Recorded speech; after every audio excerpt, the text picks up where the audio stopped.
Mudge, the senior from Winter Springs, Florida, facing Alyssa Zabala, the ace for the Cards in the circle. 15 wins, Joanna. She is leading the ACC with those 15 wins. She's been outstanding, but she has thrown a lot. She has, and she has a number of appearances and starts on the year as well. It's crucial for Zabala to be able to have quality outings throughout the weekend, not just 1 or 2 games, but they're going to call her number probably in all 3 contests. She's someone that's going to be in the upper half of the zone. Her improved changeup has been a key factor for her success this year. She's going to have to really attack the strike zone and get ahead. These FSU hitters, they won't walk. They won't strike out. They will walk. And that's something that has plagued Zabala a little bit, as she's already fallen behind 3-0 to start the game. Catcher Kylie Goff going out to have a word. A meeting of the minds early in this game. Game 1 of a 3-game series.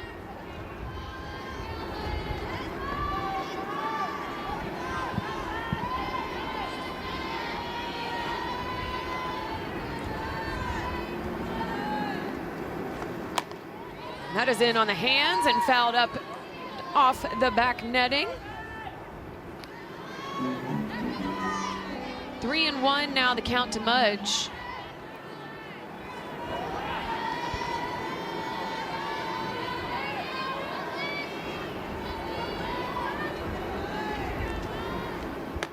The 3-1 misses outside to Mudge, and Mudge is aboard with Mac and Vanessa Miller, who we highlighted in the open, playing right field for the Cards.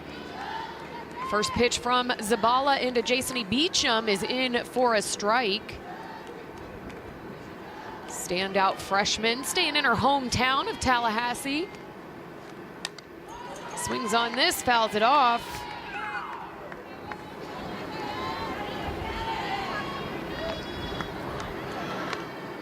Beecham with a .462 batting average as a freshman. Pretty outstanding. Leads the nation as that freshman with that batting average. Falls behind the count. 0-2 to Zabala. This is high and outside. 1-2 now. Beecham just been so good to start the year, really proving her ability to maintain consistency throughout the early stages of a career, and that can be hard to do. It's a totally different kind of grind. Turns on this inside pitch. Count will stay at 1-2.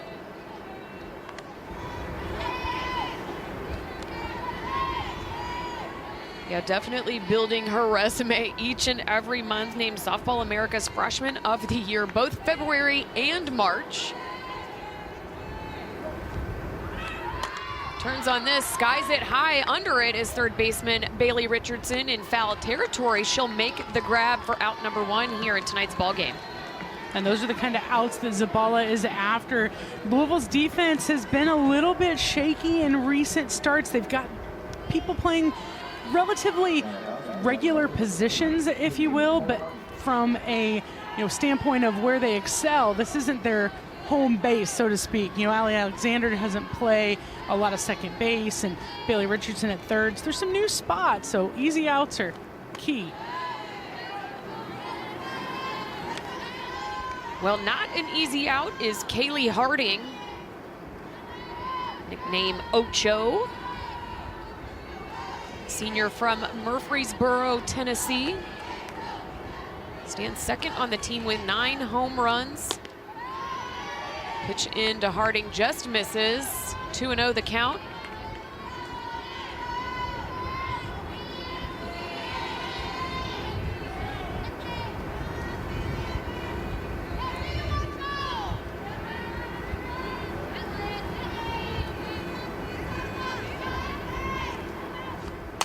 Turns on this one and absolutely crushes it. Well foul, but you can see the home run potential in Kaylee Harding with that one swing of the bat, Joanna. Well, just the way that she swings it, right? I mean, it is it is ownership of that swing, the velocity coming off that, the bat speed. I mean, she knows what she's doing.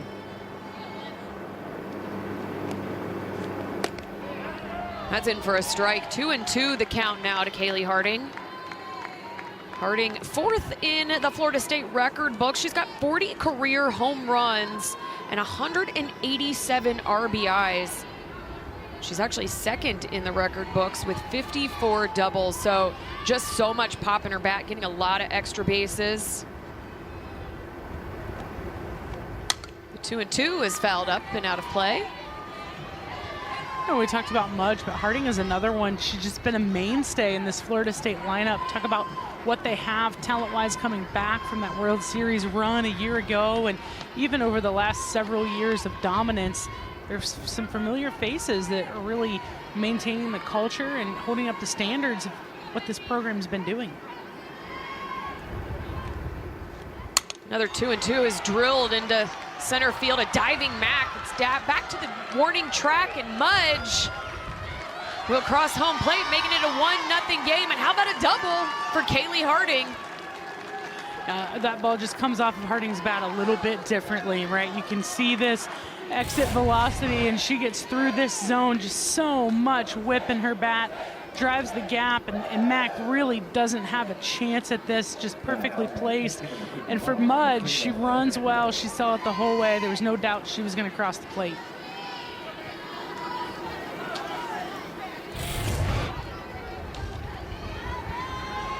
It's Harding's 12th double of the year. Now it's Michaela Edenfield. Louisville's defense not out of the weeds yet. Edenfield leads the team with 10 home runs. Also leads the team with 24 walks. Joanna, you talked about that, and that's in on the hands. And a little chopper over to Daisy Hess for out number 2. That's a good out for the Cards. Yeah, but for Zabala, we know how much she really likes to go in and jam those right-handed hitters, and that's the outcome she's looking for. Just that weak contact compared to what happened when Harding got those hands extended, really able to drive up the middle. So 2 outs now. First pitch in to Isa Torres, in for a strike. Torres, another one of those outstanding freshmen. There's 6 freshmen as part of this Florida State team, all making contributions immediately.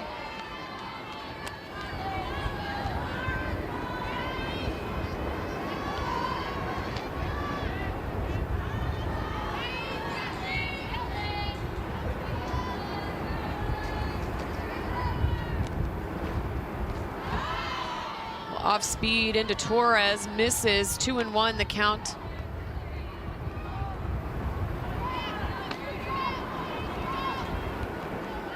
Torres had an outstanding series against NC State, went 7 for 8. 6 RBIs, 3 doubles. Just absolutely impressive for a freshman coming into ACC play. When you look at what this freshman class has been doing for Florida State, they've delivered 30% of their team's RBIs. I mean, it's not just one freshman who, is your token, get in the lineup. I mean, they have contributed in a lot of different ways. This will be in foul territory down the left-hand side, giving chase as Paige Garrity. That ball will drop. Everybody will reset.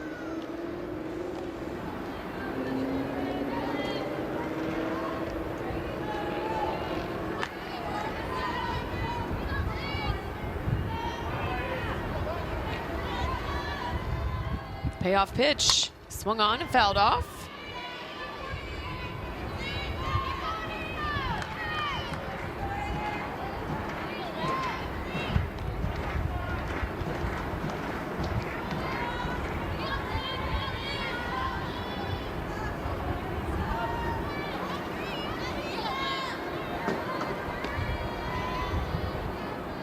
And another payoff pitch, swung on. Over to the left-hand side, Richardson fires over to Frizzell for out number 3. Florida. That's the 5th year from Ackworth, Georgia. She faces McKenna Reed, the ace for the Seminoles in the circle, and Reed has been just absolutely dominant these last 2 seasons. Well, last year for sure, she came in and hit the ground running and just was a power pitcher. Will throw it by you. She throws hard. She's going to be in that 68, 69 miles an hour. But as scouting reports start to accumulate, as you start to learn about pitchers, and as she transitioned from the passenger seat to the driver's seat of this, Florida State pitching staff, it's been a little bit more difficult for her. So she's working to develop that changeup. But I think she's learning that she can't throw it by people anymore. She's going to have to use that curveball as well. And really, outs have been kind of tough for her to come by. So trying to attack, get ahead is going to be on her to-do list today.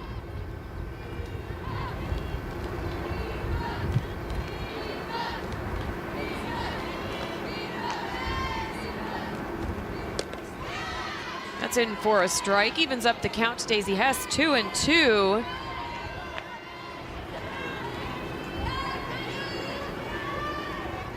Reed 10-1 on decision so far this season. 23-1 overall in a Seminoles uniform.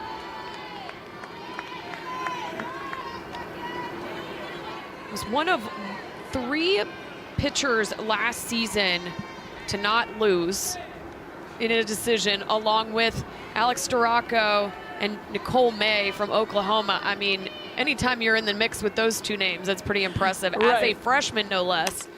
This is sky high to the right-hand side. Amaya Ross makes the grab in foul territory in the outfield for Florida State to round out the defense. Now it's senior Riley Frizzell to the plate to face McKenna Reed.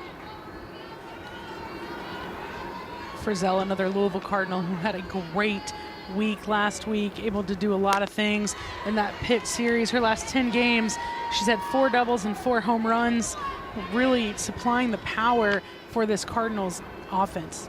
Well, and you talked about, Daisy Hess being shuffled around the lineup a little bit. We've seen Chelsea Mack in that leadoff role off and on. Now Daisy Hess taking over that role yet again. Frizzell has really seen herself shuffled further and further up the lineup as well to be able to get her more at-bats. She is, and ultimately that's what they have to do. You have to try to find, the 2 or 3 or 4 or 5, whatever it is, hitters that are working and get them in the top of the lineup and hope something will happen.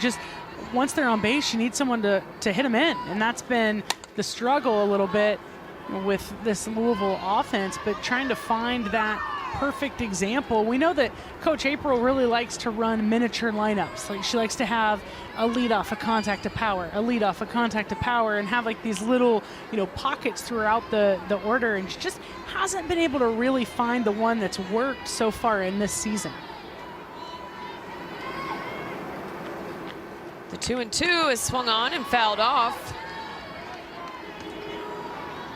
Well, and after the departure of Taylor Roby last year, Riley Frizzell has filled some big shoes. She's got a lot of home run power, has done, she leads the team, 9 home runs, 39 RBIs.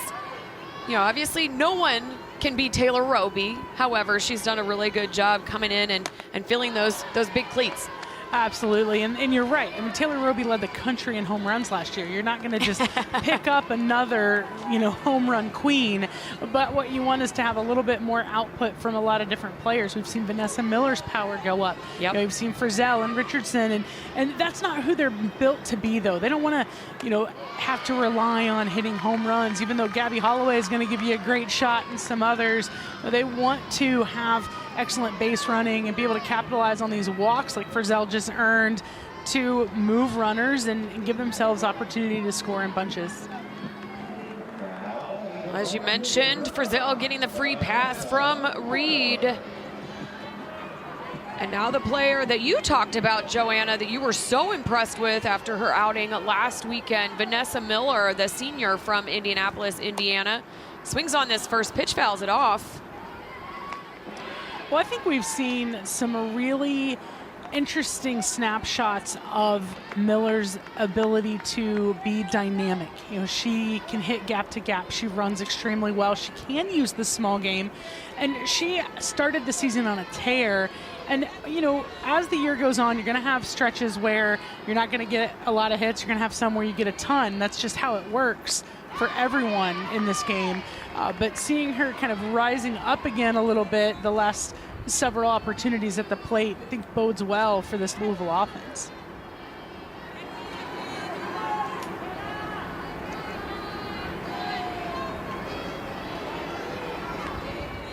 The 0-2 to Miller is swung on and missed, and a strikeout for McKenna Reed for out number 2. And this has been the downfall for Miller this year, prone to the strikeout, chases this ball up. That's what McKenna Reed is known for. Passing on that information to Richardson. I'm sure their game plan is to attack the curve, stay off of the high rise. You talk about a hot bat. Richardson with 2 home runs and 5 RBIs in that 3rd game win against Pitt in the series last weekend. I mean, she was seeing the ball like a beach ball, Joanna. Well, she wasn't. The 2 games before that, she was a combined offer. So being able to have a short memory, right, and keep it 1 game, 1 pitch at a time is just so important. And that's what this team has worked on with Bailey Richardson since her arrival. It's a little bit of a different game in the ACC than what she was used to, previously at Georgia State, in that there's every day is a top-notch starter. Every day is a challenge, and there's no time off, and that's been a mentality that she's had to embrace. Sky to the right side. Under it is Flaherty, who'll make the grab for out number 3. Legendary Dr. Joanne Graff, and the way that she continues to build that program and the grassroots efforts to, educate umpires, give umpires opportunity at a summer camp she does. I mean, it really is a place of authenticity, and the game is really lucky to have her. Well, that is definite high praise coming from you, Joanna. That's amazing. She's been fun to watch, to say the least. It's Janai Kerr at the plate for Lonnie Alameda's Seminoles.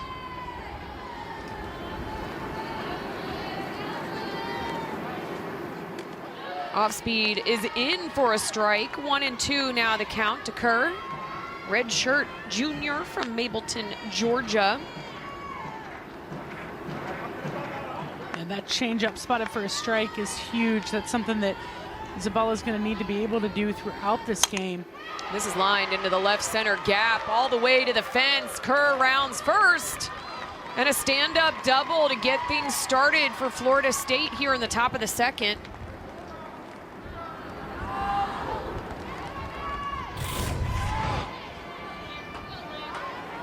Great plate appearance here from Kerr. Not someone who has, seen that gaudy number being put up the last several weeks, but definitely has the ability to drive to the gap, has great speed, showcasing her talents there. Maya Ross looking to lay the bunt down.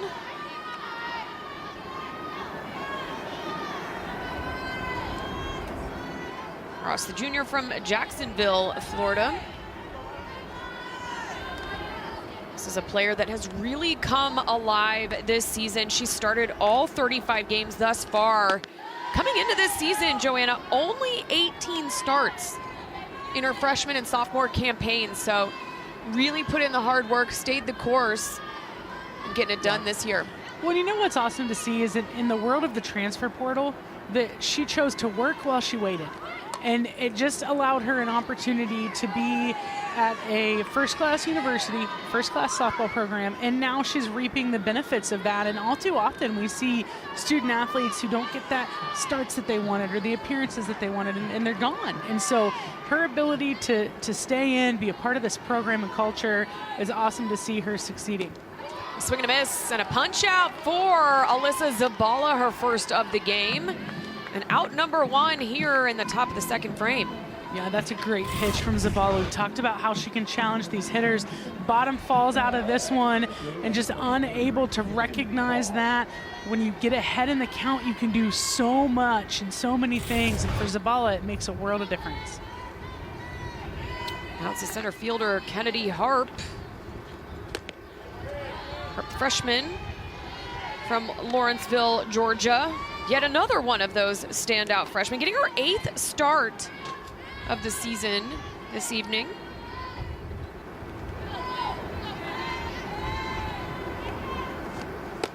Missing outside, 1-1 now the count to Harp.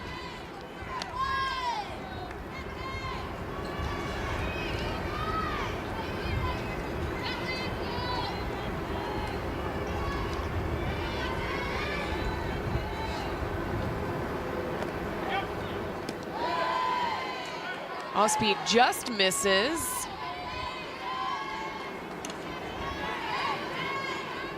A lot of opportunities have come the way of Harp from, in center field, from being able to take a chance when you move your center fielder previously to DP, and that's what happened with Kerr. She's had some injuries, and so really allowing Harp to flourish out there. She's got great speed, great range, and she's taking advantage of her opportunities.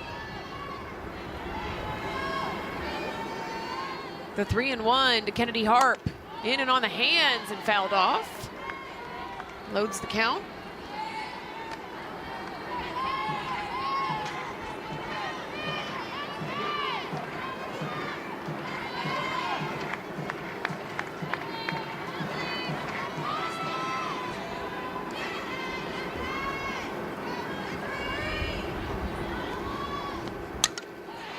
The ball fouled off. Reset.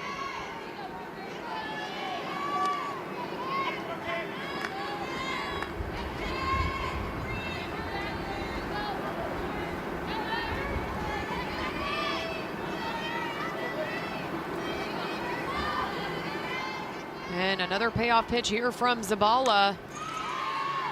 And again, fouled off.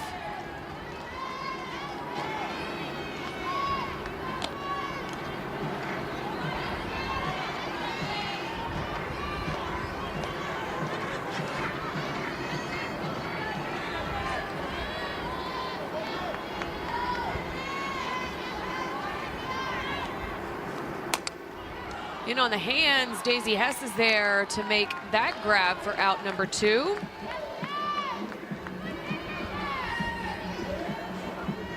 And how about this, Joanna? The last time Florida State was unranked was week 15 back in 2013.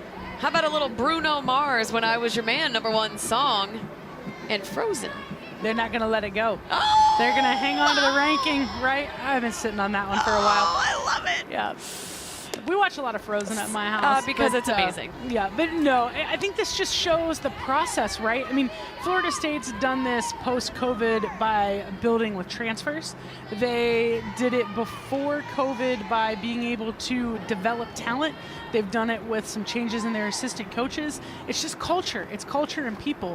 And they've found a way to just continue that success and not take it for granted. It's work every day when you listen to the coaching staff and what that secret is. And it's no secret. It's holding people accountable, maintaining that culture.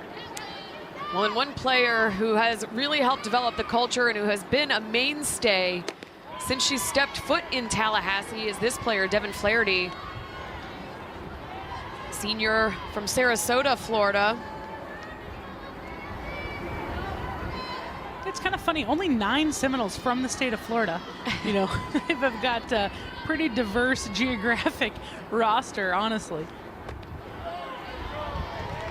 Zabala's pitch in for a strike, evens up the count to Flaherty, 2-2. Again, it's still Janai Kerr on second base for the Noles. She got a double to start things here in the second. 2-2 is swung on and fouled out of play.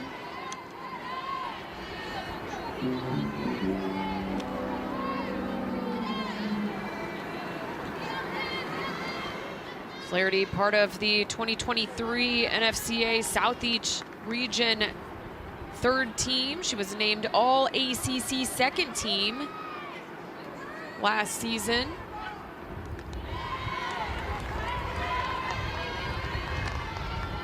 Pitch misses, pushing the count full to Flaherty.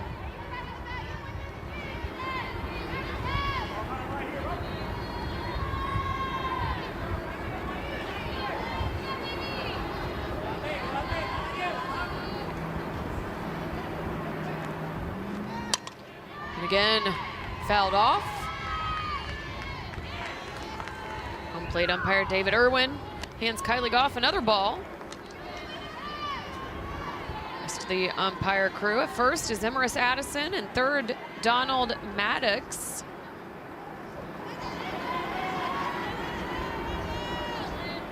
Another payoff pitch to Flaherty. Turns on this, fouls it off the other way. These Florida State hitters are just so tough. You look at the rankings of toughest to strike out, and they just litter the top of the 10 count in the ACC, and they are just battlers in the box. They don't take any pitches off.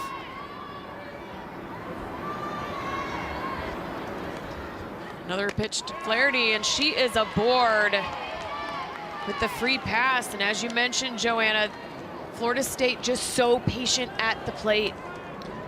They are, and this was a good pitch from Zabala. You know, you don't want to give in to the middle of the plate, so she's continuing to work. It just gets outside on her. I think she and Goff both were hoping maybe for a different call, but not going to happen in that location. Going to need somebody to chase, and the plate. Breeze and mostly cloudy here in Louisville, Kentucky. You can see some of the players blowing on their hands, try and warm them up a little bit. Kaylee Mudge not happy with that call. They were supposed to have spring weather, right? This is spring sport.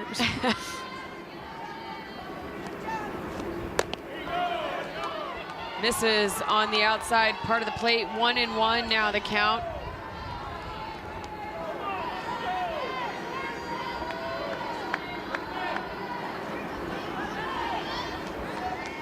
Kaylee Mudge walked back in the first, scored the only run thus far, drills this into left center field. Janai Kerr makes the turn. And a stand-up double for Kaylee Mudge, and an RBI makes it a 2-0 ball game in favor of the Noles. Florida State just continuing to be very patient in this zone, finding a pitch that they can drive, and that's the goal, right? Do damage. And Zabala thought maybe she had a strike earlier in the count that wasn't called that way. Comes back across the plate, leaves a lot of this ball over the heart, and Mudge, to experience, not going to give that one up. Now it's Jason E. Beecham. You know, Travis Wilson, he's coaching third base. He was a amazing pitcher from New Zealand. He was a fast pitch pitcher, just remarkable. And he's one of the few third base coaches that I've seen play defense. Like he likes to play defense, but he didn't want any part of that. I was going to say, I think initially he wanted to go for it, then he was like, yeah, no, I'm going to just pull my hand back there. Get a good look there at Coach Wilson. Yeah, T. Will, you don't mess around with him. He likes to field his position down there.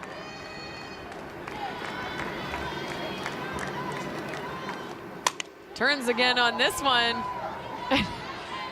Beecham gets another little smile from Coach Wilson.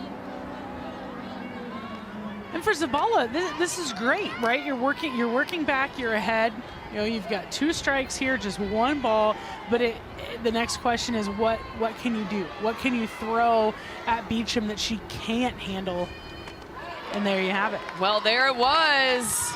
A strikeout. Florida State strands 2, but they get enough. That has seen a lot of changes, a lot of roster changes to the conference, you know, just a lot of things that are unique. And she continues to do a really good job of getting the pieces to come together, especially the last couple years with some of that roster movement that we've seen, and you know, finding the personnel that works for her. We've seen assistant coach changes, and that's just the nature of the program. But you know, she continues every day to challenge this team on how they can continue to grow together and where they can be, you know, and she's tenacious. I mean, just her time as an athlete when she was playing at UMass, and so good there, and you know, for the late great Elaine Sortino, and just continues to propel this program forward.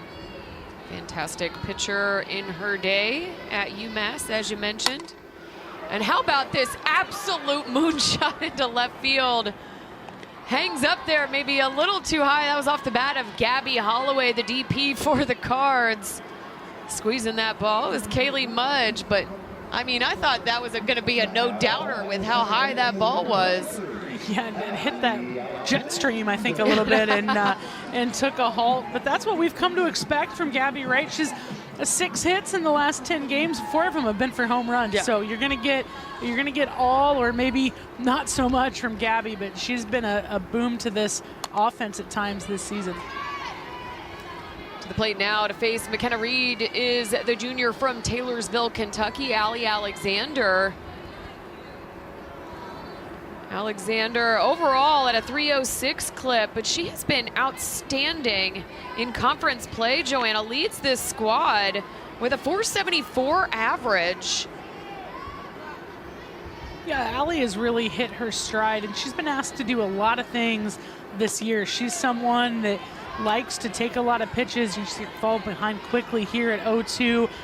Doesn't bother her much. She doesn't mind being behind in the count, but she's been asked to lead this team defensively from second base, a different position for her every year. At the plate, though, she's really been successful over the last several games. 0-2 misses high.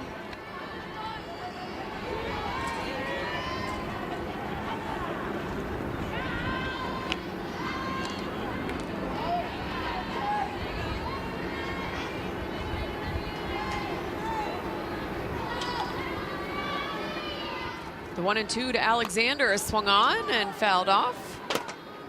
Just over the Florida State dugout as it bounces back in.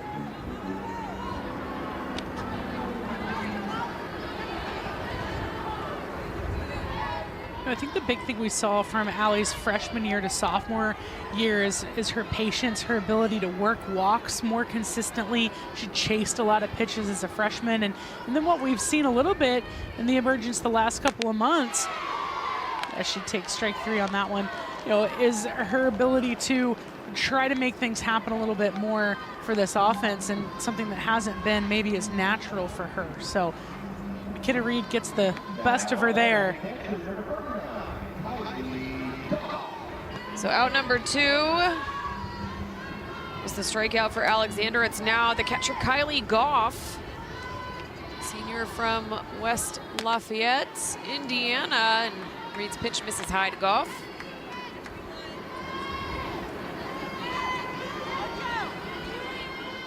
Goff just at a 156 average with a 440 on base percentage. Joanna, 18 times Goff has been hit by a pitch for the free pass.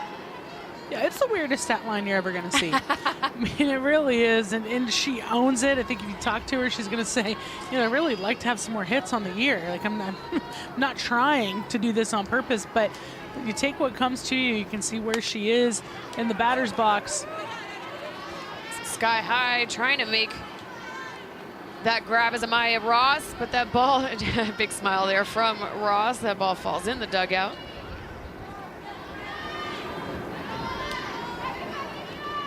And for Goff, she's just trying to take away the inside edge of the plate as much as she can. She will toe that line and try to get something that she can handle, something that she wants to attack. The 1-2 to Goff. Outside. Now 2-2. Goff most recently came from 2 seasons at Maryland. Led the Big Ten there with 13 thrown out base runners. Foul tip and caught for out number 3, and a quick 3 outs for the Knoll. Offense is so dynamic. Their pitching is getting more consistent, and that's what people need to watch for right now, is how can they continue to improve in this circle. Because if they get outings like what McKenna Reed's putting together right now, and Ashton Danley continues to come into her own, they're going to be a force as they go down the stretch, and they have a favorable schedule the rest of the way. It's Kaylee Harding who took the first pitch off speed, swung and a miss. Second pitch in for a strike, falls behind in the count, 0-2. Harding had a double and an RBI back in the first. And a swing and a miss, and a big strikeout for Zabala, her 3rd of the game. Yeah, and again, that changeup, spotting that for a strike early will change the approach sometimes of hitters late. You can see Zabala does a great job coming back in, and that's the pitch that you can fall susceptible to late. We've seen it happen on both sides of the plate. Great sequence there from Zabala. Now it's Michaela Edenfield lined out to short. Her first trip to the plate. And Joanna, going back to Florida State in these last 8 games, you talk about formidable opponents. Like the whole sequence, that 8 games ago was against then number 2 Texas. Right. That they run ruled 10-0. And then they had 2 ACC series in there, 5 out of 6 of those games, all via the run rule. I mean, it's just impressive what, again, Florida State, they're really hitting their stride this mid part of the season. Yep, and their schedule has been one to challenge them. I mean, against the best of the best teams, they're 2-6, and they're okay with that. They've taken that challenge early. They still have 2 games with Florida to go, and that quad 1, what you really start looking at for postseason. And then after that, they're 4-1, 8-1, 12-1 against the next 3 quads. So they've been dominant and continue to challenge themselves with great opponents. That catches the outside part of the plate. 3-1, the count to Edenfield.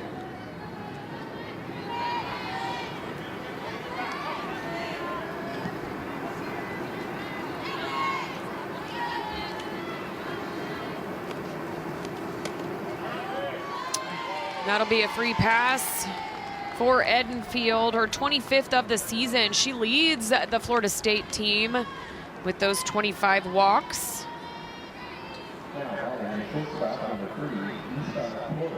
Second walk given by Zabala. Now it's Isa Torres. Ground out to Bailey Richardson at third base, her first trip to the plate. That catches the outside part of the plate for a called strike.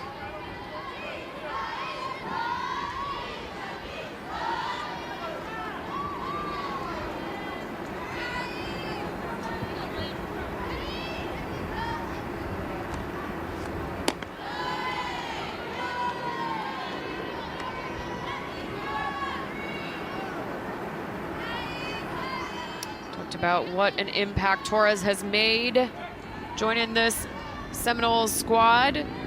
She hit walk-off home runs against NC State in the series opener for that ACC series, and also against Texas Tech. You talk about a freshman coming up big, getting 2 walk-off home runs.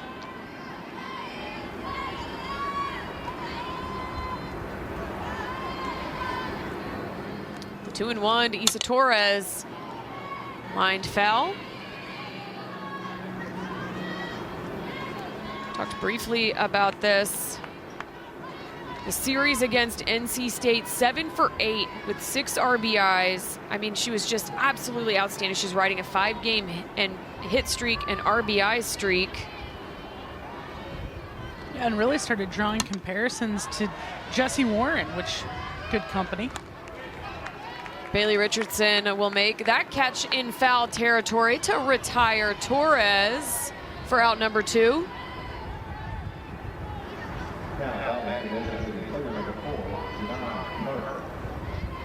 Now it's Janai Kerr, who had a double into left center field and scored a run back in the second.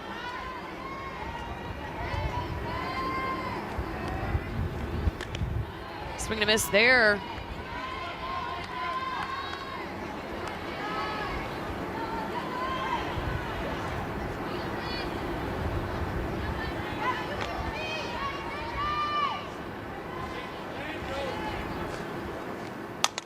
Little chopper back to Zabala. Zabala gets the ball over to Frizzell for out number 3, and Florida State strands 1.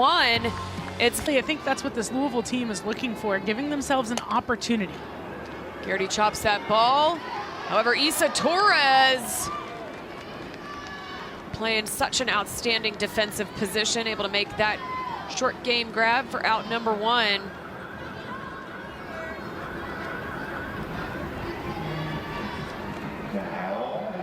We talked about Torres and what she can do on the offensive end of the ball, but when we talked to Coach Alameda, she talked about we knew we were going to get a defensive stalwart in Torres. Chelsea Mack lays the bunt down And Ross able to get the ball over to Flaherty for put out number 2.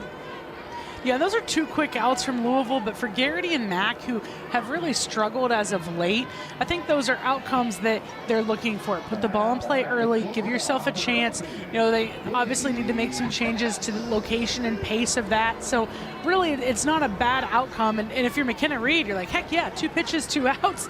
You know, we're just rolling here. That will, though, turn the lineup over for the Cards, bringing Daisy Hess back to the plate. Hess 0 for 1 tonight, flew out in foul territory down the right-hand side to Amaya Ross.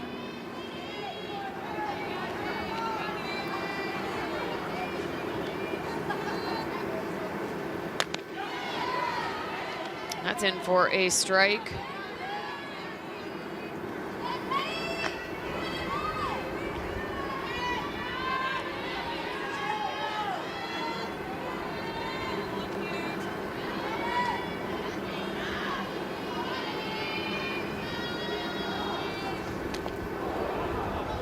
And that does not feel good when it is cold. Got the butt of Daisy Hess's wrist there, and so Daisy Hess aboard. She takes one off the hand. Yeah, you've got all the protective gear in the world, but you can't cover up everything. And Hess has been hit several times as of late. And when you're going to challenge in the batter's box, that's going to happen. And, you know, only Louisville's second base runner today, so really looking to try anything you can. Get something started. Hess with some speed on the base path. Second on the team, 6 for 8 on stolen bases on attempts. And it's Riley Frizzell who's given the free pass via the walk. Fouls this first pitch off.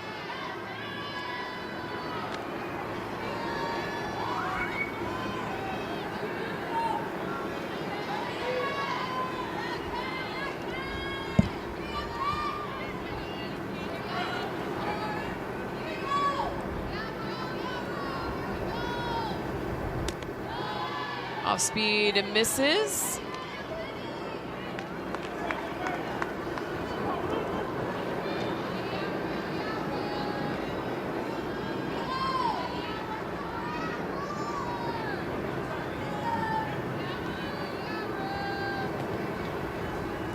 Senior from Willoughby, Ohio fouls off this pitch. 1-2 the count.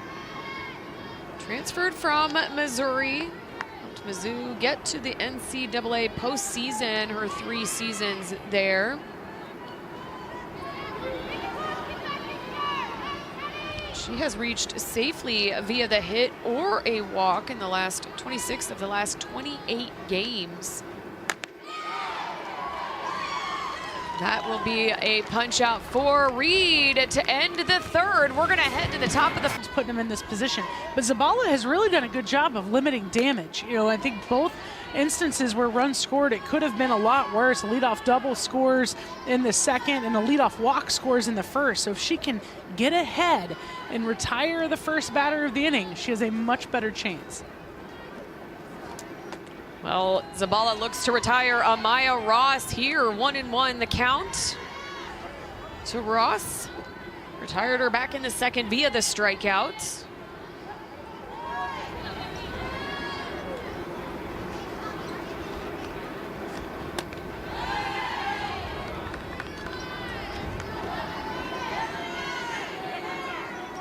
Ross knew immediately where she wanted to go to college. Wear the garnet and gold. Both parents, Florida State grads.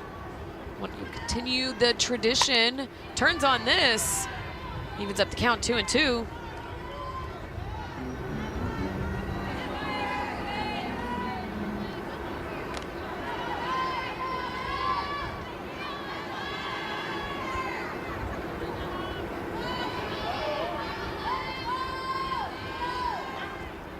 Off speed is swung on and missed, and a big punch out. What a pitch by Zabala. Yeah, that changeup is doing a lot of really good things for her. Maybe the first time we've seen it chased, but because you can set the tone if she throws a changeup for a strike, now all of a sudden you got to chase it, and the bottom falls out of that. Just an excellent sequence from her, and a great job recording that leadoff out. That's been a difference maker for Louisville defensively so far today. Now it's Kennedy Harp who swings on the first pitch, fouls it off. Zaballer with those ACC 15 wins, or ACC leading 15 wins. Coming into tonight's game, 102 1/3 innings worth of work. She's really been the go-to arm in the circle for the Cards. Got the nod all 3 games last weekend against Pitt to take those starts. And they played a doubleheader on Friday, so that's pretty impressive. Well, she is, significantly their #1 pitcher on this Louisville staff. And I think the shocking thing is that she only has 5 complete games of the 17 games started, 25 total of appearances. And I think what that shows is, Louisville wants to use her, and then they want to try to get a lead and give her some rest because they know they're going to be working her a lot. So she's done a great job of really limiting the damage from Florida State, and she needs her offense to step up a little bit so that she can, continue to have opportunities for appearances in Game 2 and Game 3 this weekend. Well, if she continues to step up with back-to-back strikeouts, she might be pitching all 3 games, complete games, Joanna. Well, maybe. I mean, you just wonder, when does it matter a time that they, figure something out? But Zabala has been impressive against every opponent. Duke, Virginia Tech, whomever it may be, she has shown just flashes of greatness. And the only thing that has come back to bite her is when she falls behind. And so when she can continue to grow, she's just a sophomore, right? And she continues to grow and get better. She really has a bright future and really a bright present. Off speed falls low, 1-1. The count to Devin Flaherty. Flaherty worked deep in the count, facing Zabala back in the second, ended up getting the walk. Stranded at first. 1-1, misses high and outside to Flaherty.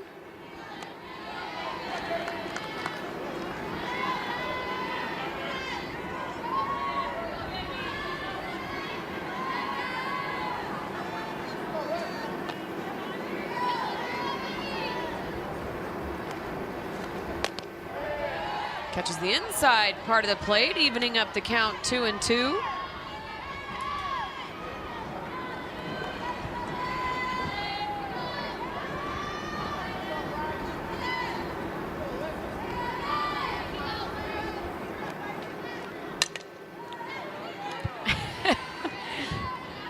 Coach T. Will again looking to. He thought about it. He watched it come up on a bounce. He was like, "Yeah, no, it's cold. It is cold." He doesn't have any gloves on. Get a good look here, Coach. This little chopper. He thought about it. And then nope. I take it back. Yep. Keeping her hands back is Flaherty, but still out after a great play by Allie Alexander. 3 quick outs. Walks and hit by pitches. And Miller finds the gap right on cue. It's broadcaster's jinx right there, but, the other way around. It always seems to work that way. Well, Miller was aggressive in her last at-bat as well, and you see it here again. I think when Reed really works east to west, it gives an opportunity for hitters to jump on that. And you can see it written on the dry erase board in Louisville's dugout. It's no secret what they're trying to do here, right? And Miller really takes advantage of a first pitch with a lot of plate and drives it through the 3-4 hole. Miller officially breaks up the no-hitter for McKenna Reed. Leads the Cards in stolen bases this season. Now it's Bailey Richardson to the plate. Looks to lay the bunt down, spins foul. Falls behind the count now, 0-2. And that's not surprising from Louisville. They're very much a station-to-station team. Edenfield has been dominant at throwing out base runners, so not likely to let Miller run on her own here, but trying to find a way to get her into scoring position for Holloway in the on-deck circle. 0-2, high and inside.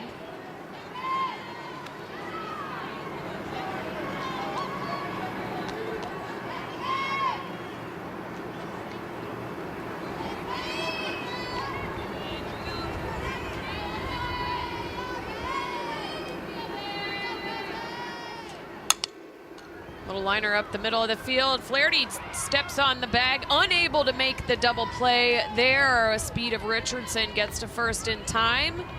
So 1 out for the Seminoles. Yeah, back to the situational approach, right? Unable to get the bunt down and then hitting in front of the runner. It creates the opportunity for Florida State's defense to get the lead runner, cut that down by Miller. Still without a runner in scoring position. Now it's Gabby Holloway that drills one. And that is gone, and it is a tied ball game. One swing of the bat. Gabby Holloway.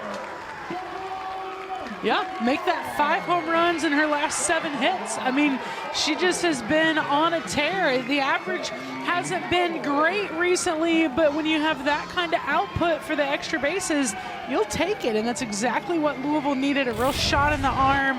Holloway just staying behind this, generating so much rotational velocity there. You can see her just drive that ball on a line. Well, 2 big RBIs. We saw the moonshot that she had back in the first.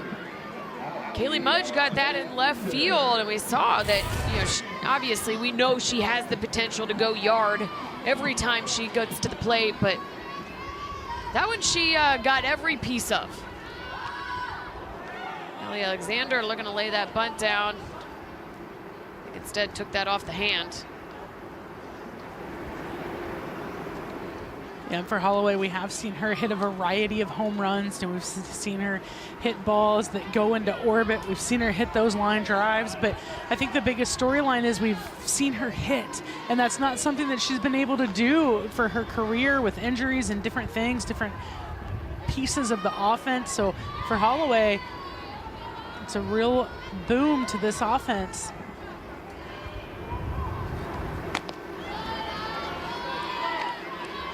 Second pitch to Alexander, misses, 1-1 the count. So back-to-back hits for the Cards, a single by Vanessa Miller.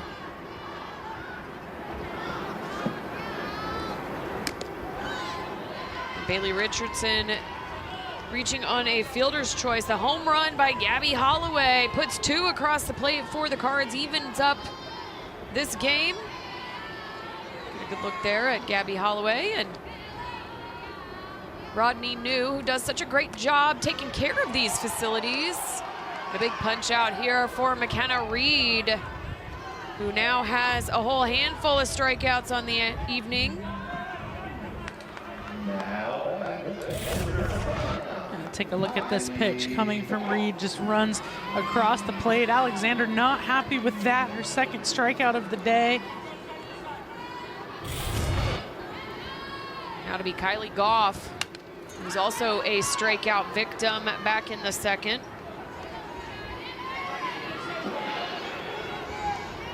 And nice work for McKenna Reed to work back from giving up those hits. The home run to Gabby Holloway, coming back, getting Allie Alexander the strikeout.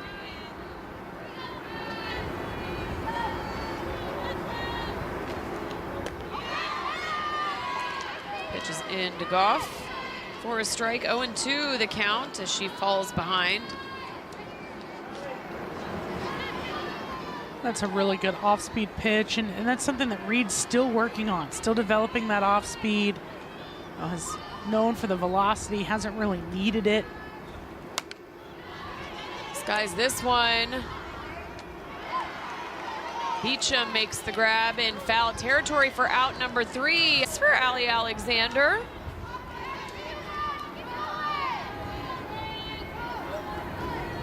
Hasty, the freshman from Chesapeake, Virginia.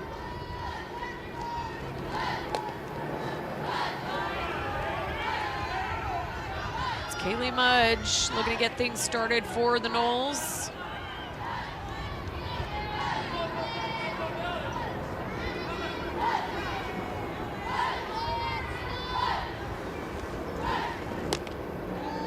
Missing on the outside part of the plate to Mudge. 2-0 the count. Mudge with a walk in the first, scored a run and a double into left center field in the second.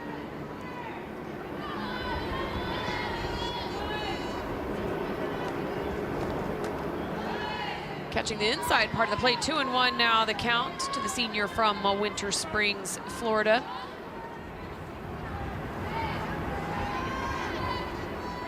Mudge sitting at a 359 average overall, but a 562 average in the leadoff spot, Joanna. Well, that goes back to what we were speaking of at the very beginning, right in the open, about her ability to be a catalyst and what does your team need now.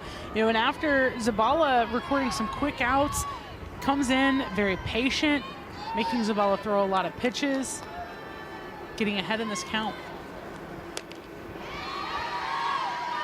Well, she puts Kaylee Mudge aboard with the walk. The third walk issued by Zabala. See a disappointed look on the pitcher's face. You know, and this is where this infield communication with Jack Hasty coming in to play second base is going to be huge because, in my opinion, second base is the hardest position to play in the infield. And you've got a lot going on right now with Mudge at first. Beecham is a great hitter. You've got steal coverage. You've got cuts and relays. So Hess and Frizzell are really going to have to do a good job. Well, and you know when you enter in the ball game, right. The ball will find you. Yep. It's a little pat on the back from shortstop Daisy Hess. Well, just to paint the picture a little bit for people who aren't familiar with Louisville softball, this would be the third second baseman of the year. Yeah. So, you know, you have Easton Lotus, who has been starting there, out with an injury earlier in the year. It seems like, you know, we've got something going on, too, with Allie Alexander, had that ball and that bunt attempt. And so for Hasty, we're going deep into the well defensively here. First pitch delivery into Kaylee Harding in for a strike. Harding a double and an RBI. Back in the first, a strikeout victim in the third. Pretty wide open this year, allowing for the one-way communication and different options. Some teams embracing that and others choosing not to use it at all. So 0-1 the count to Kaylee Harding. This is fouled off as she falls behind the count 0-2.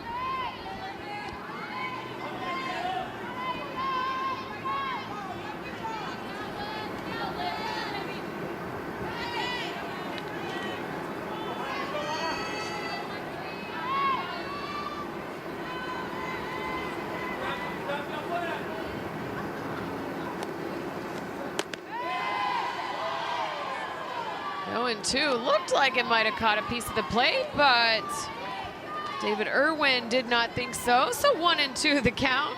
Zabala jumping up and down. What in that call? You know, and Zabala's gotten a lot better at handling emotions too, but she really wanted that one. Probably just a little high. Off speed misses low, evening up the count 2-2. So it's Beecham at first. Reaching on to fielder's choice. One out here in the top of the fifth. 2-2 the count to the senior from Murfreesboro, Tennessee, Kaylee Harding. Harding skies this one to the right-hand side. And that'll drop.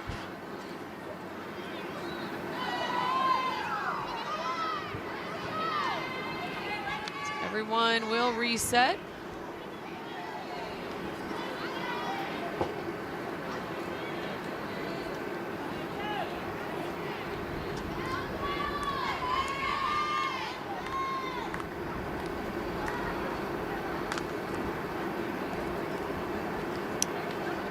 Looks like we're going back old school. Technology. Yep, gotta love it when it works. You know, it happens to everybody. Agreed. So 2-2 to Kaylee Harding. Swung on, fouled off.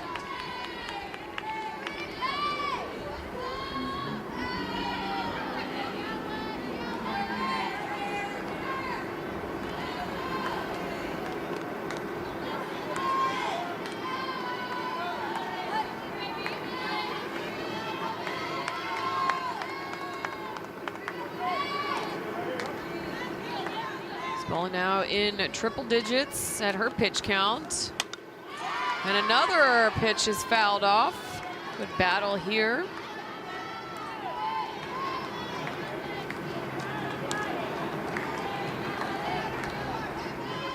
Harding, one of those Seminoles. She's the 7th toughest to strike out in the ACC.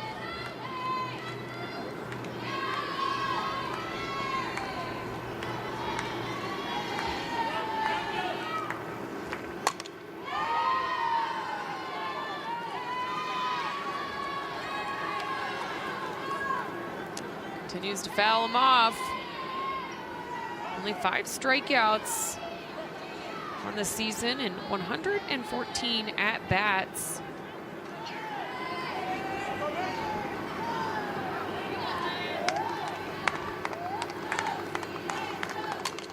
Skies this one to the left-hand side. Under it is Mack, who makes the grab and shall center field for out number 2 to retire Harding. A good battle there by Harding. That was a great at bat, being able to work the count, into a deep run, and ultimately gets under that one. Mack recording the out, but have to be happy with that plate appearance and hopefully what it does to continue setting up the next hitter for success. The next hitter is Michaela Edenfield. Has been fairly quiet, lined out to short in the first, walked in the third. It's her 3rd time facing Alyssa Zabala.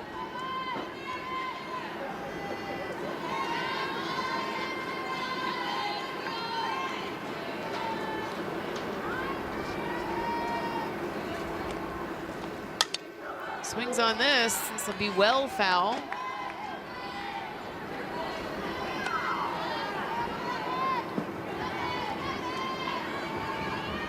Enfield sitting at an overall average of 417 with 2 outs. We know for her team leading home runs, only 1 home run in ACC play thus far has been limited. High and inside to Enfield, making it a 2-1 count. Redshirt junior from Sneads, Florida.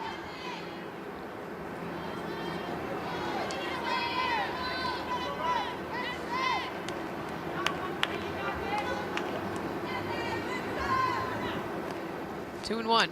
Swung on and fouled off.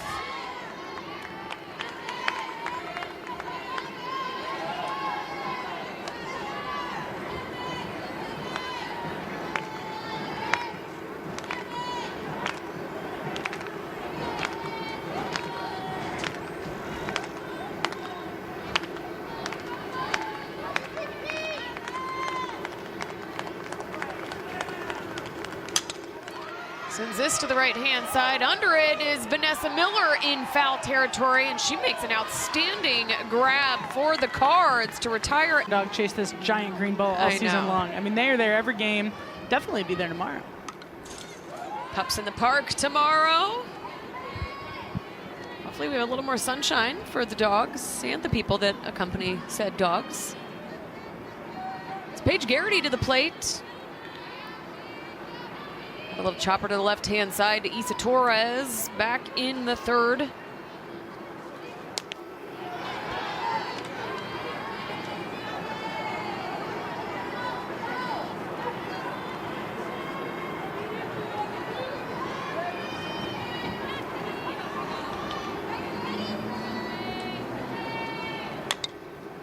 This is a little chopper to the right-hand side. Flaherty not able to get that in time.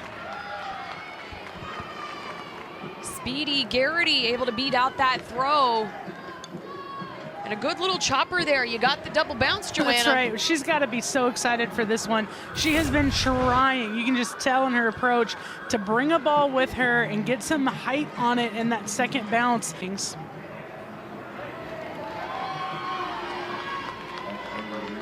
call will stand. Yeah, it was definitely tough to tell from the angles that we were able to see So Garrity will stay aboard with the single. That'll be Chelsea Mack back to the plate. Off second base with a bunt. Her first time facing McKenna Reed. Looks to lay down the bunt again here the second time. Ross gets the ball to Flaherty at first for out number 1 and moves Garrity into scoring position. Yeah, definitely no doubt what was coming there. Yeah. It's a part of the philosophy of the program for sure, but then, you know, also just the need of the situation. You're here in the bottom of the 5th, you're in a tie ball game. You've got top of the order coming up. This is exactly what you want if you're Louisville. You've got Hess and Frizzell both with a shot to score a very speedy Garrity from second base. So now it's Daisy Hess.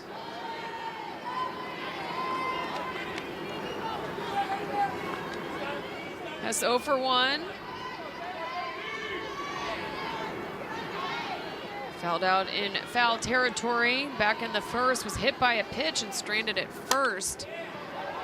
And a little blooper into right field, but Kaylee Harding, lots of speed. I thought that ball might drop, but Kaylee Harding, super speedy, able to make that grab in shallow right field.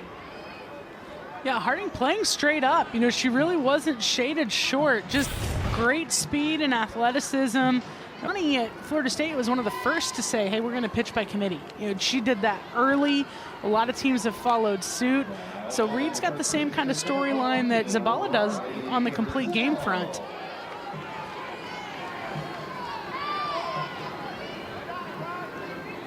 So it's Riley Frizzell now. First pitch from McKenna Reed to Frizzell in for a strike. Frizzell, a walk and a strikeout on her resume this evening. Base runner is Paige Garrity at second base. Off speed misses high to Frizzell. 1-1 the count.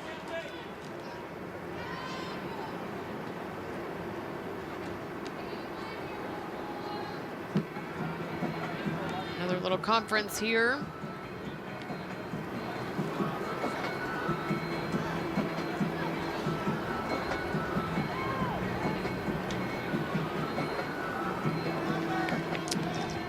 So McKenna Reed, 5 strikeouts on the day. She's been working exceptional. Joanna, you talked a little bit about her stats, a little inflated, but again, just like the Florida State offense, McKenna Reed has really elevated her gameplay this middle part of the season. She has, and just learning what she is capable of, you know, attacking the zone, taking ownership of those pitches, 2 big things that Coach Alameda has asked her to do. Using that curveball as well as the rise, she's been a little bit more deceptive than she was a year ago, relying on the power and the up pitch. So she's definitely made the most of tonight's outing.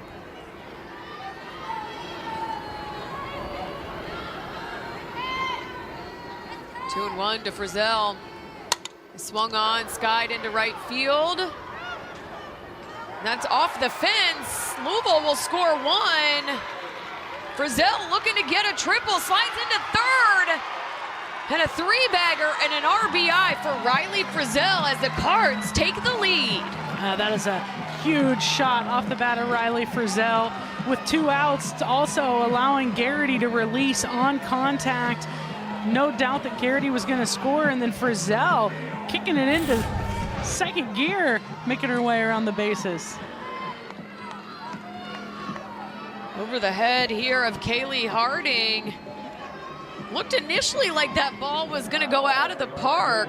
I thought it was gone, and really difficult play for Harding. Fences here are very tall, 200 down the line, the wind a little blowing, so that's a tough play for Harding out in right field. So now the Cards with a 3-2 lead.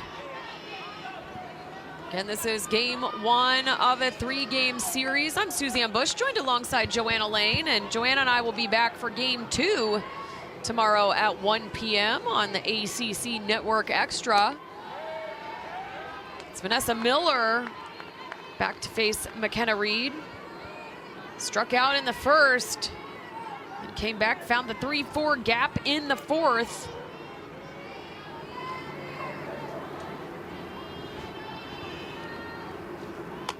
Miller turns on this inside pitch, fouls it off.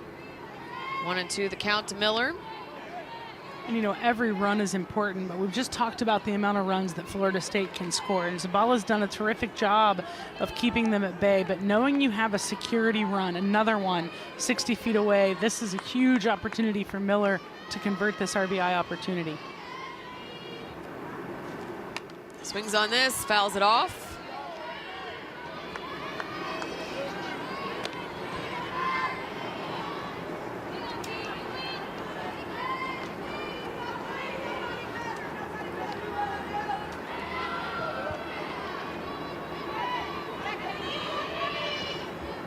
Miller second on this squad with 25 RBIs on the season. Drills one up the middle, and Joanna right on cue gets that security run and tacks on another RBI to her resume.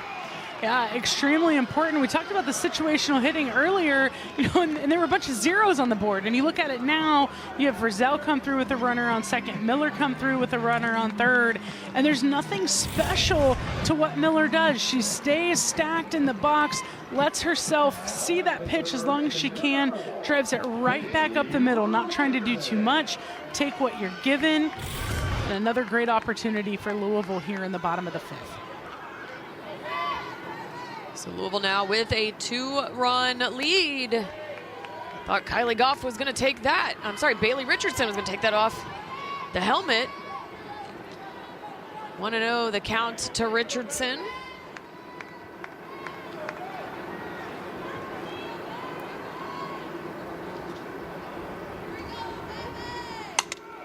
And another rocket shot off the bat of Richardson, but back is Kennedy Harp, who makes out number 3. Louisville doubles the lead. They're up 4-2. To chip away at those opportunities. It's only one of the factors that the committee takes into consideration, but in the last several years, it's proven to be a big one.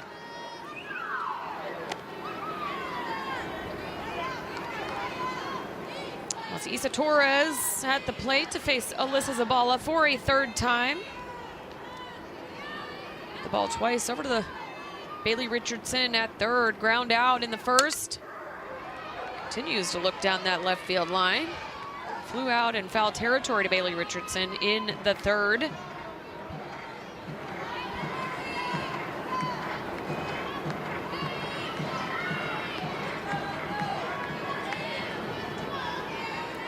Torres sitting at a 571 clip in the leadoff spot. Off speed misses. 1-2 the count.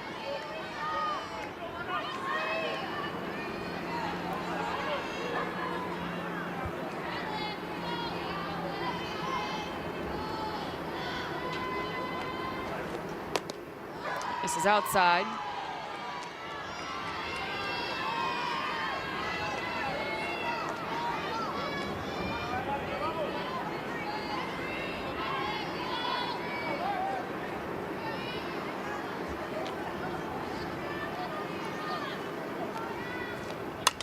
Swings on this pitch, fouls another one off and into the Louisville bullpen.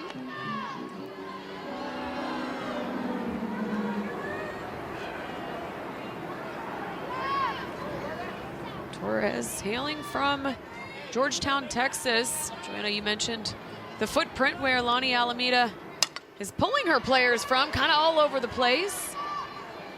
Well, and that is a benefit of being such a nationally recognizable brand name and powerhouse team. You know, you win the World Series, make another appearance. They've been in 3 of the last 5 championship series, right? It's pretty impressive. You can take your pick sometimes, but Coach, very intentional. You know, it's a family, it's a culture.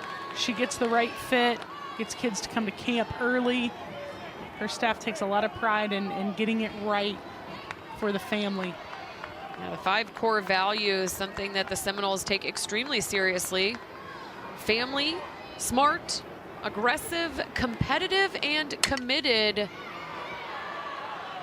5 values that Lonnie Alameda expects every player to adopt and embrace. Good look there, Coach. Full count now to Isa Torres.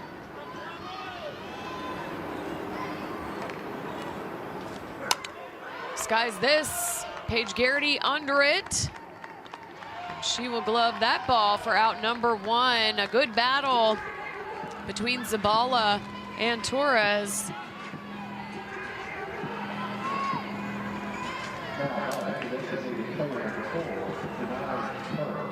Now it's Janai Kerr to the plate.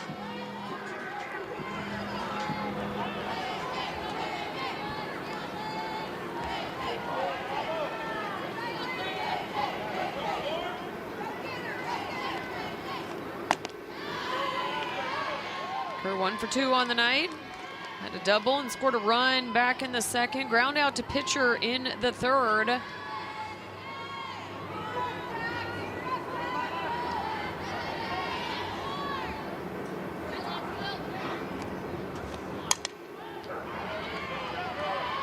Swings this outside pitch, foul.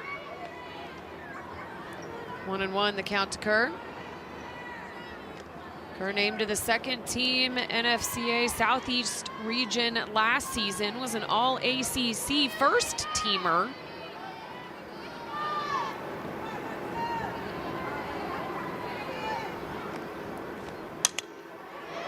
This will be into shallow left field. One hops to Paige Garrity, gets the ball into Daisy Hess, and Kerr is aboard with the single. Good job there from Garrity of fielding that quickly and relaying it back into the infield.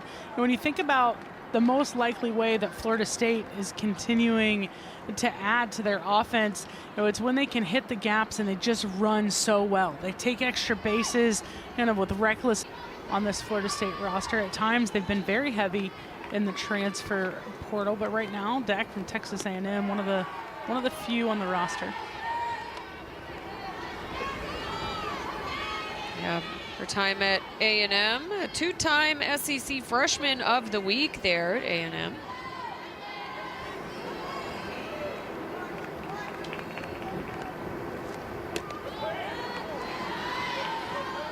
As pitch misses outside, 1-1 to the junior from Parker, Colorado.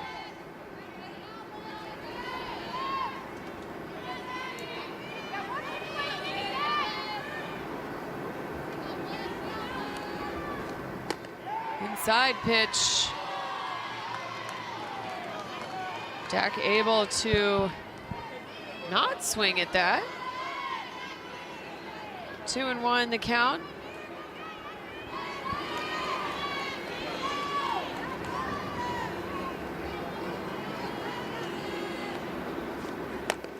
That misses outside. 3-1. Hitters count now to Katie Dak. Again, base runner on. Autumn Belvi. High school track star.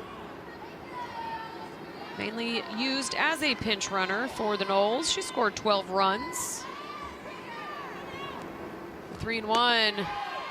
Misses, and Dak is aboard with the walk. So 2 on now for the Noles. And you can just really see a difference in the sequence of pitches coming from Zabala against Dak of where she had been the last several hitters. Just the command wasn't really there. You can see her get a little bit frustrated perhaps with a couple of the non-calls. And that's been a difference maker for her. So really being able to settle back down and attack Harp here would be really important. And no surprises, Amaya Ross re-enters to run for Dak. Ross leads the ACC with 21 stolen bases. A big swing there from Harp. Yeah, a good comeback after that walk. And for Harp, way to be ready, right? I mean, that was a great pitch to take a swing at. Best on best. Harp 0 for 2. Swings on this. Into right field. Vanessa Miller makes the grab, looking to relay that ball. But Belvi advances to third on the tag. So runners on the corners now for Florida State. And a great decision to split those runners and keep the runners at first and third. So often you see an outfielder try to come up gunning and throw out Belvi at third base. for Florida State. Flaherty 0 for 1, walked back in the second. Maya Ross advances 60 feet. Now 49 of 52 stolen bases on attempts in her career. Well, if you're Louisville, the out you want is Devin Flaherty. You don't want to get to Mudge. You don't want to turn this lineup over. Right now, you know, falling behind 2-0 is not where you want to be. Isabella needs to come back here, pick the pitch that she can deliver, right? Whether it's that screwball coming in away from Flaherty, whatever it might be, get yourself back to contest this at bat. That's in for a strike.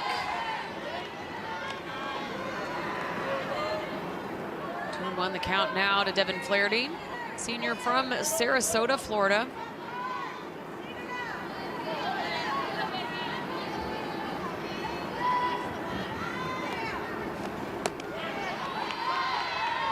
This is outside. 3-1 now the count.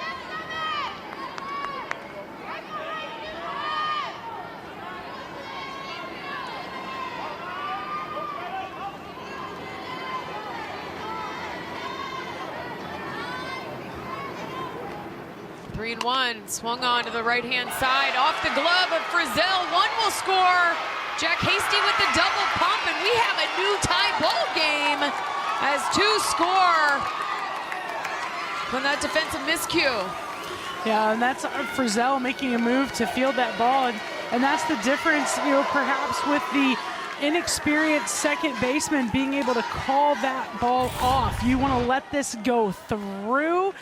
It's too many steps if you're Frizzell. Let Hasty come and get that ball. Hasty's taking a deep angle, though. It's going to make it even more difficult, and that's that inexperience coming through over there on the right-hand side.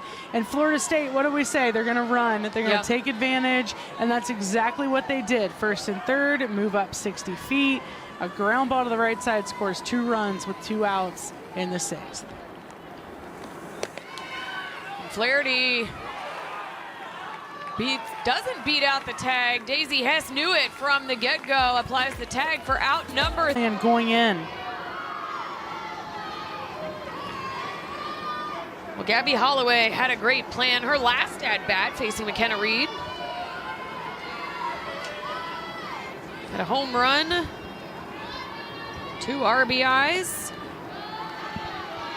Ball is in the dirt to Gabby Holloway.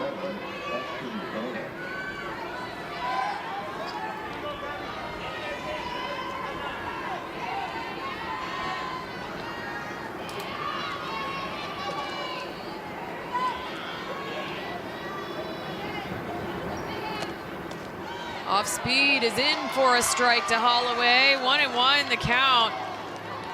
That thing just, that was nasty. Yeah, there takes a lot off of that, and she can throw it any count, locates that pitch very well, and you have to decide as a hitter, hey, am I gonna see it enough? Can I sit on it? Do I hit a changeup well? Or do I need to let it go?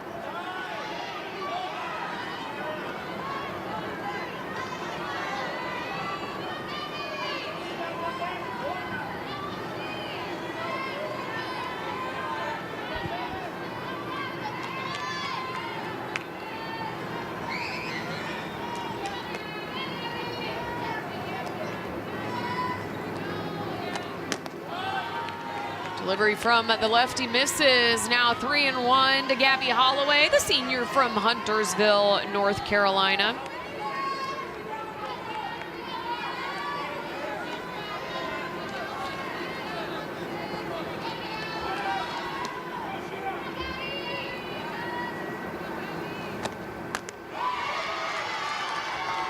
That change in for a strike. Loads up the count to Holloway.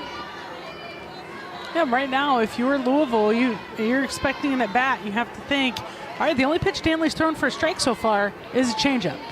So am I sitting on that? What's the game plan?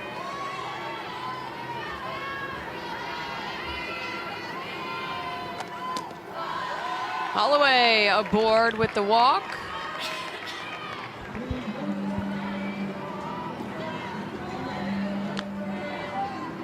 Molly April come and have a word with David Irwin.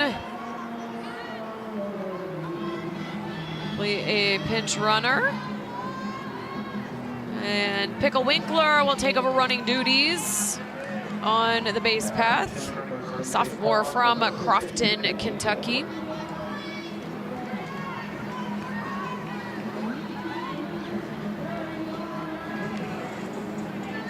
Winkler has scored 6 runs, mainly used as a pinch runner. Scored 6 runs so far this season.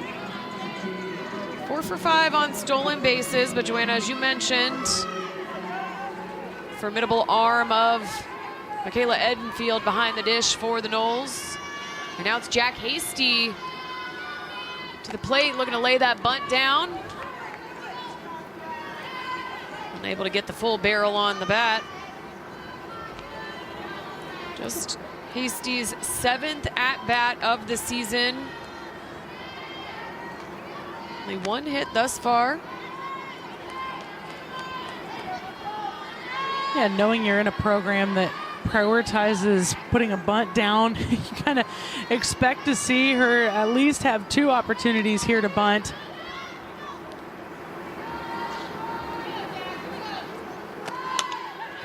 Lays it down this time.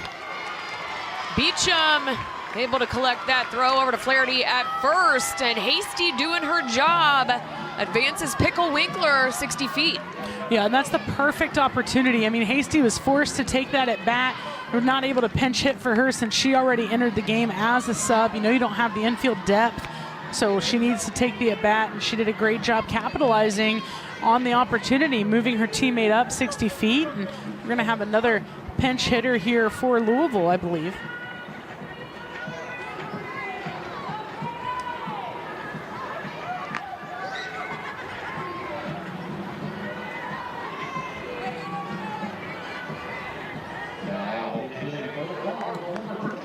So now pinch hitting for the Cards is the freshman from Rock Falls, Illinois, Katie Thatcher. Had the walk-off home run in the bottom of the 8th versus Duke to get the win in Game 2 of that series. She's come up with some big pinch hits. She's been outstanding. We talked about all the freshmen on the Florida State squad. Well, Katie Thatcher, her name is right up there for the Louisville squad as well. Yeah, she's been very important to this team and in different opportunities, different roles, and she's embraced those and given herself a chance.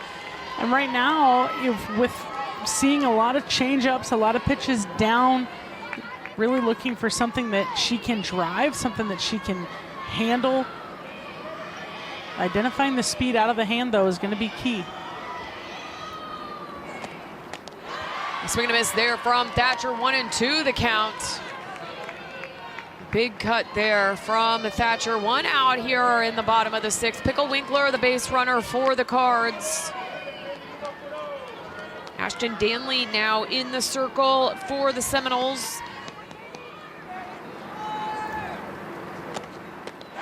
Another off speed is swung on and missed for out number 2, and a punch out for Danley.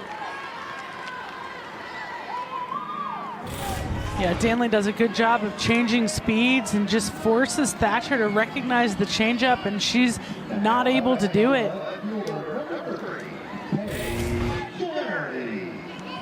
That'll bring Paige Garrity to the plate to face Ashton Danley.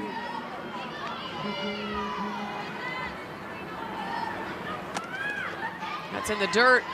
Winkler with a big lead in the middle, had to get back to second base. You know, you've got 2 outs and you're in the bottom of the 6th and you see that ball in the dirt and think you have to go. I mean, you never want to make the 3rd out at third base, but you also have Garrity and Mack, short gamers up. Being 60 feet away is your best chance. Drilled into left field, and oh my gosh! Kaylee Mudge mode. Mudge for the 4th time. I never wanted to face somebody after they made an amazing defensive play. I don't know what it is, but it always seems like that momentum just rides right into the batter's box, and they always seem to put together a great at-bat.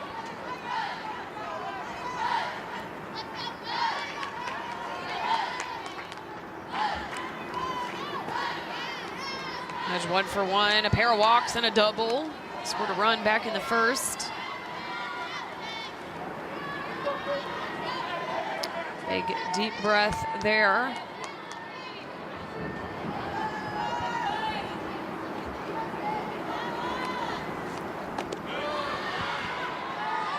This is outside, 2-1, the count to Kaylee Mudge.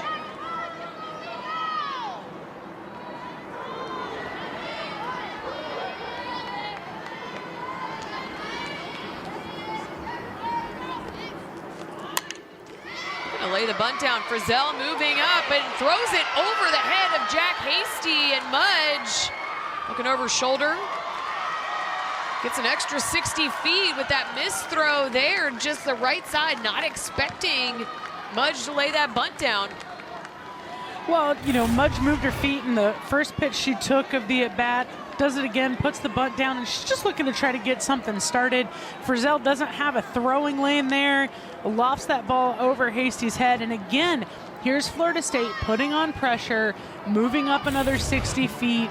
It's just textbook. It is textbook how they play the game, what to expect, and the execution lacking from this Louisville defense now for the second inning in a row. Now it's Jason Beecham, the freshman standout from Tallahassee. 0 for 3 so far tonight. Again, looking to lay down the bunt. Mudge advances to third. And a great bunt there by Beecham. We know the versatility in your lineup to take a kid that has the stats that Beecham does and say, hey, do me a favor, put this bunt down. Let's just move her up 60 feet, and then, you know, we'll just see what happens. And then the execution. So many young hitters that are excellent don't appreciate so much of the small game. So great job from Beecham being able to do what she's asked to do, put Mudge in a position to take the lead. Catching the outside part of the plate to Kaylee Harding.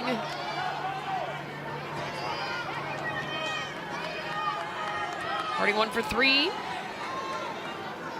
Double and an RBI back in the first. Struck out against Zabala in the third and flew out to center field in the fifth.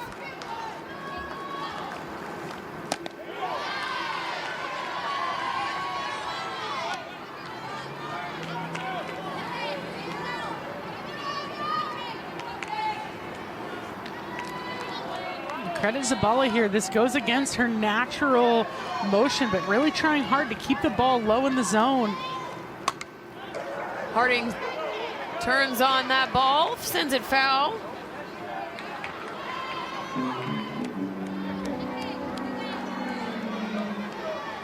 Yeah, and that's a ball, even if lofted to Garrity, you really need to let drop. I mean, that's a given run scoring ball in foul territory. If you catch that, I think you let that one fall. This is outside. 2-2 now.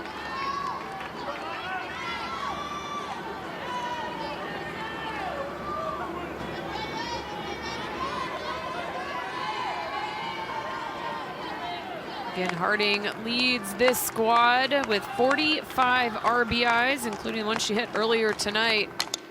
Sends this opposite field foul onto the Cutter Center roof.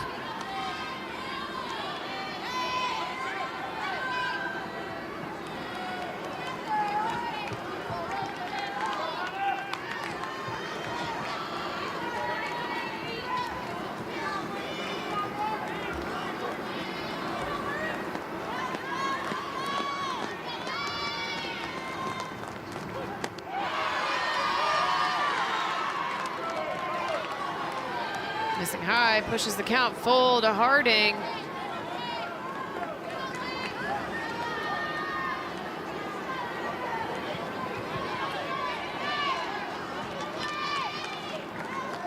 Payoff pitch. Chopped foul. And off the foot of Harding, and it is cold this evening, Joanna. I know that stings. 47 degrees. Top of the foot of Kaylee Harding. Yeah, that does not feel good and the last thing you want to do. And Zabala, not really a drop ball pitcher, but anything you can throw down there again, you don't want to swing at that if you are up to bat. Right off that back knee. Oh yeah, looked like she was shaking out her foot, but yeah, definitely hit that right knee. Pain travels. Oh, that's true. Especially in the cold. It does migrate, 100%. That thing just shoots down there, and your whole leg's numb. So everybody will reset. It's Kaylee Mudge on third base for Florida State. 8th pitch of the at-bat here for Kaylee Harding. Another payoff pitch coming from Zabala.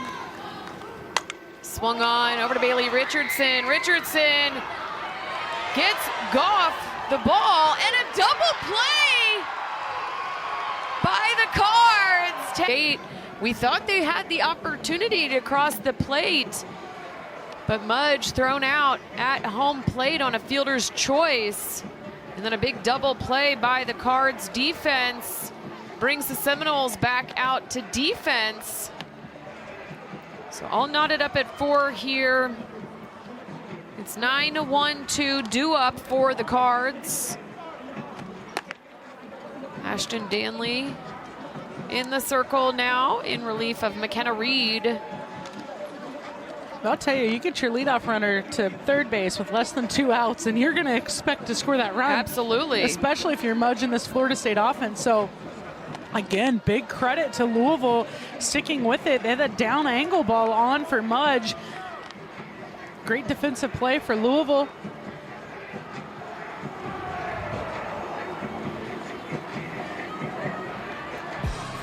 Quick look back at how Louisville has scored their runs.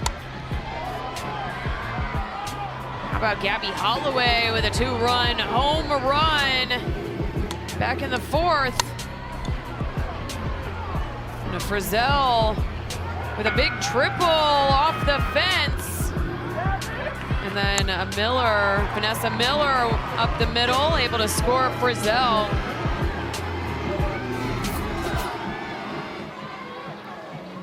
Now it's Chelsea, Max. Oh, you get a look there at those 3 players getting those RBIs.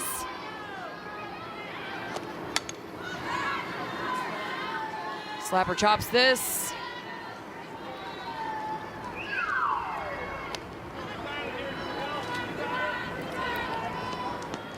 It's a good look for Mac, looking to punch that ball over the head of the infield who's playing in. She's going to need a lot more barrel control to do that.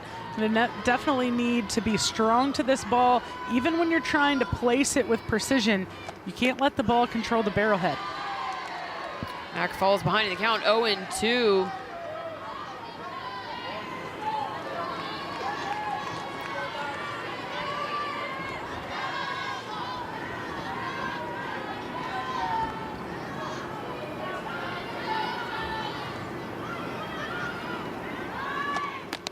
Swing and a miss, and a strikeout for Danley.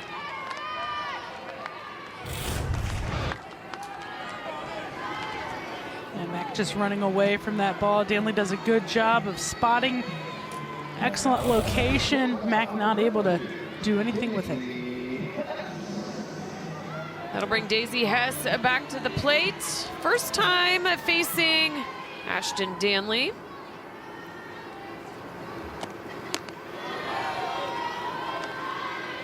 Off-speed misses, 1-0 to Daisy Hess. So for 2 so far tonight.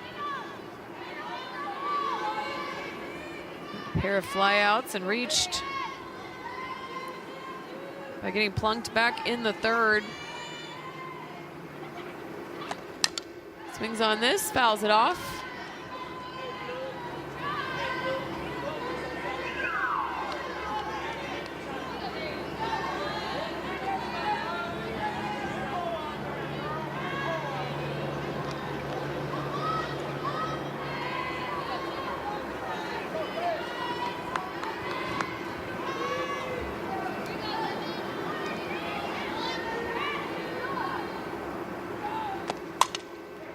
drills this, just foul.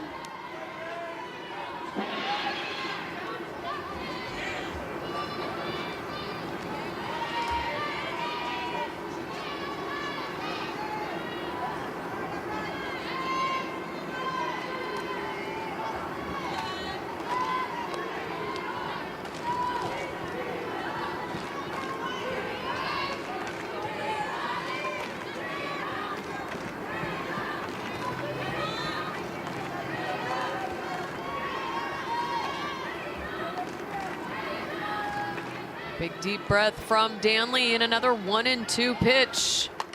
Off speed is just over the head of Beecham, and Daisy Hess gets herself aboard with a single.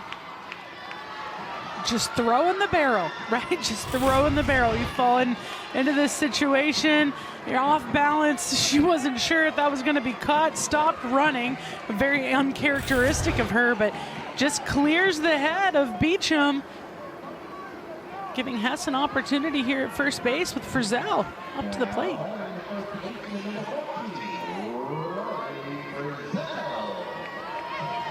Frizzell 1 for 2, walked in the first, struck out in the third, came back with a triple and an RBI in the fifth.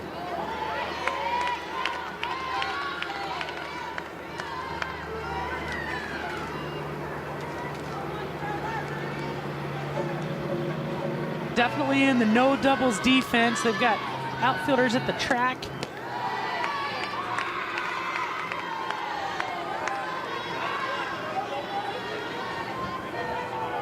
Make sure they can keep everything in front of them. Hess, an exceptional base runner.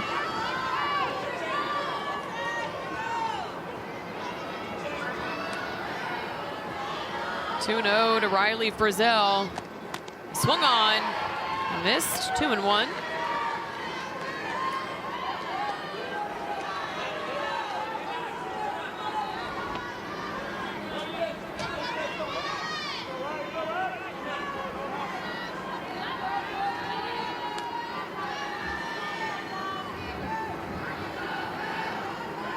Two and one from Danley. Misses low, 3-1 now.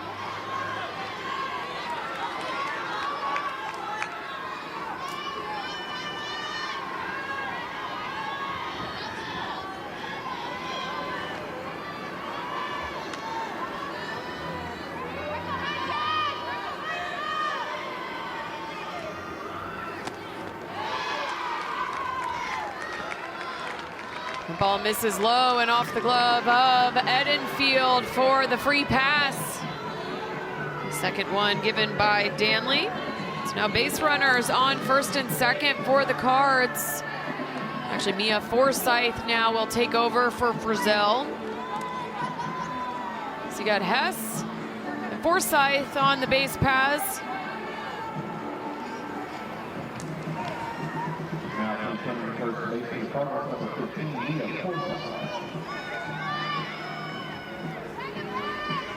Two on, one out.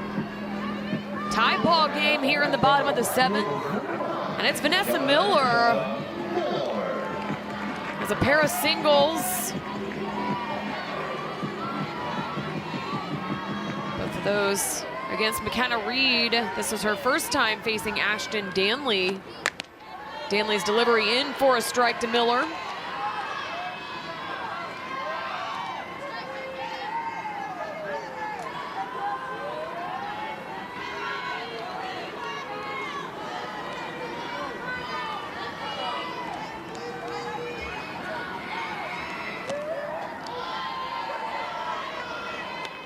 That pitch just misses, 1-1 the count.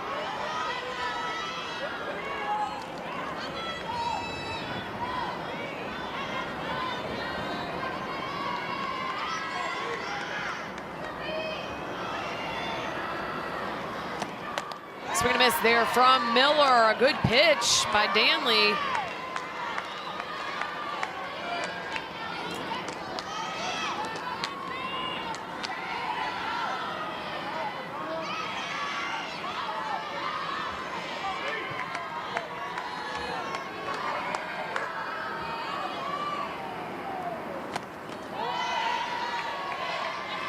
Play behind the dish there by Edenfield. Keep that ball in front. Keeps Daisy Hess at bay at second base. Agree. That's excellent glove work with that backhand pick.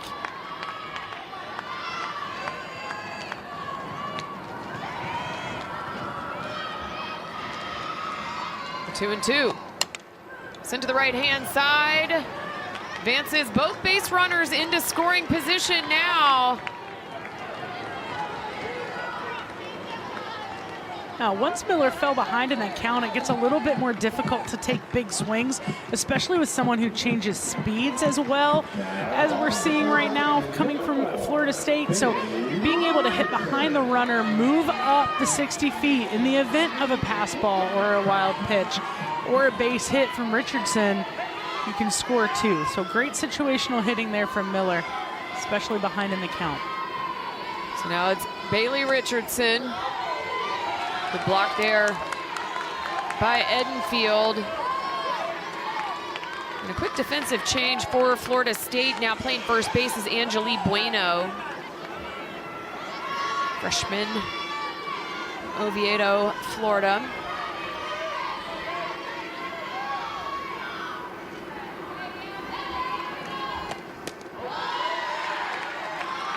Missing low, 2-0 now, the count to Richardson.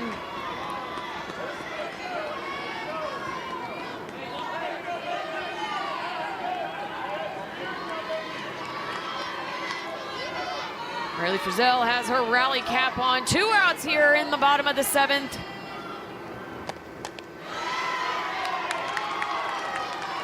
Richardson swings at that one with that little check swing. 2-1 the count. Daisy Hess, Mia Forsyth, the base runners aboard for the Cards.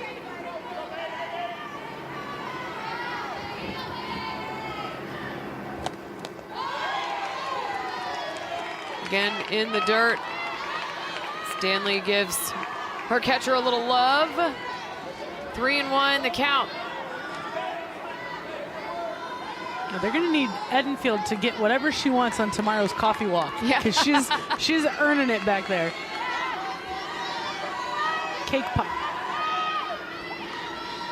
The 3-1 to Richardson. Swung on and missed. Pushing the count full.